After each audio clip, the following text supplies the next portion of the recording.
no Plantão Ciência de hoje nós recebemos o professor de Física André Marinho. Então, professor, a gente gostaria de saber quando foi que começaram os estudos com relação ao magnetismo? Oi pessoal, tudo bem? É um prazer falar com todos vocês do Plantão Ciência. Bom, os primeiros estudos realizados nessa área aconteceram no século VI a.C., por Tales de Mileto, que observou a capacidade de algumas pedrinhas, que hoje são chamadas de magnetitas, de atraírem umas às outras e também ao ferro. A primeira aplicação prática do magnetismo foi encontrada pelos chineses, a bússola, que se baseia na interação do campo magnético de um ímã, a agulha da bússola, com o campo magnético terrestre. Os estudos experimentais sobre o magnetismo foram feitos pelos europeus. Pierre Pallerin, em 1269, descreveu uma grande quantidade de experimentos sobre o magnetismo. Devem-se a ele, por exemplo, as denominações pelo Polo Norte e Polo Sul, as extremidades do ímã, assim como a descoberta de que a agulha da bússola apontava exatamente para o norte geográfico da Terra. Mas, afinal, André, quem foi que revolucionou os estudos sobre o magnetismo? Bem, a grande revolução nos estudos do magnetismo foi feita por Ørsted em 1820, ano em que ele descobriu que fenômenos elétricos e magnéticos estão interrelacionados. E posteriormente essa teoria ficou conhecida como o eletromagnetismo.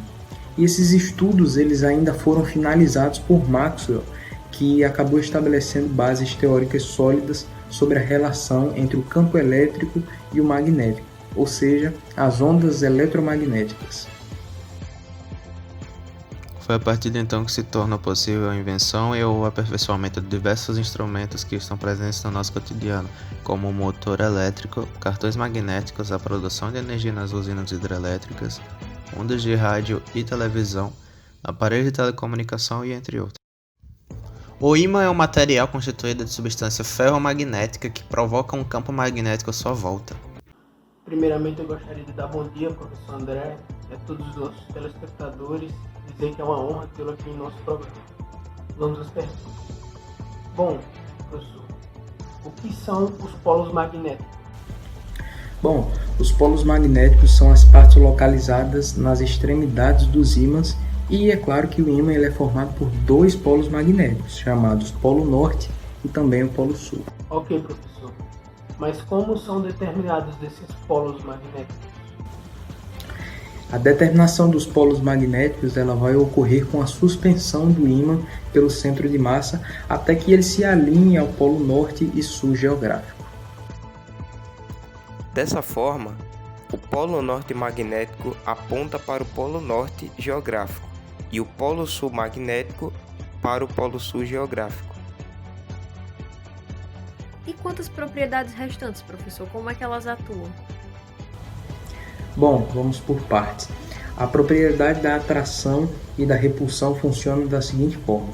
Quando os polos magnéticos de dois ímãs são aproximados, é possível verificar duas situações. A primeira é que é a de repulsão, em que os polos são aproximados e são iguais. E a segunda é de atração, em que os polos diferentes vão se atrair, ou seja, os opostos se atraem.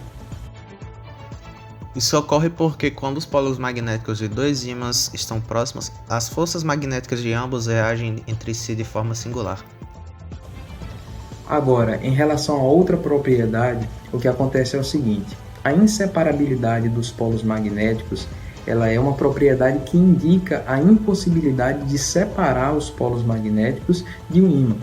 Ou seja, toda vez que um ímã for dividido, serão obtidos novos polos. Isso significa que qualquer novo pedaço formará um novo ímã. E esse fenômeno se explica pelo fato de o magnetismo ser propriedade que tem origem na organização molecular da substância. Assim, mesmo as menores moléculas de um ímã serão compostas de dois polos bem definidos. Partindo agora para outro tópico, o senhor pode nos explicar o conceito de campo magnético? Bom, em relação ao campo magnético, ele é a concentração de magnetismo criada em torno de uma carga magnética num determinado espaço, ou seja, é a região perto do ímã onde ocorrem as alterações magnéticas. como é que funcionam esses campos magnéticos? Tudo começa do centro da Terra. E de acordo com a teoria dínamo, o núcleo da Terra ele se movimenta e conforme isso acontece, as partículas de ferro e níquel entram em atrito, energizando seus íons e dando origem ao que chamamos de campo magnético da Terra. Mas qual a importância do campo magnético? Bom, a função do magnetismo terrestre é bem simples, porque ele atua como um escudo de proteção para o planeta em que vivemos, o planeta Terra. Animais como aves e minhocas conseguem perceber o campo magnético da Terra e utilizá-lo como referência para a locomoção. Bússolas, GPS e outros instrumentos de navegação também o utilizam como referência. E agora, para encerrar nossa entrevista, eu gostaria de perguntar onde se localizam os campos magnéticos da Terra. Bom, o Polo Norte magnético ele está localizado próximo ao Polo Sul geográfico e o Polo Sul magnético está localizado próximo ao Polo Norte geográfico. E também é importante a gente destacar que o eixo magnético ele não é fixo, ou seja, ele vai sofrendo alterações, mutações ao passar dos anos. Então, a gente já deixa aqui o meu agradecimento pelo convite ao programa. Até a próxima. Valeu!